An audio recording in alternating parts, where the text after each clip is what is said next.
ګرانو کتونکو السلام علیکم. زه محمد سلمان همدرد د حق غږ پښتو چینل خبري لنډیز کې ستاسو کوربه اوس تاسو پام را اړوم د مهمو خبرونو لنډیز ته.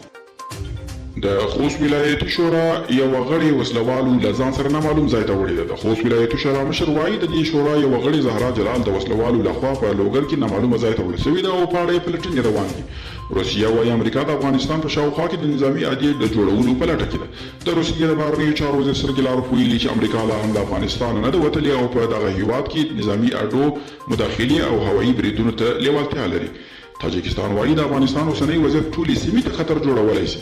د تاجکستان د بهرنیو چارو وزارت مرستیال خسرو ناظري له خپل افغان سیال سره د لیدنې پر مهال ویلي چې دوی په افغانستان کې د سولې غوښتونکي دي او د چین چارواکو خبر ورکړی دی چې د دې هیواد په ختیځ کې په وی جونګ ښار کې د یو هوټل د نړېدو له امله لږ تر لږه 8 تنه مړه شوي او 9 تنه نور ترې تم دي.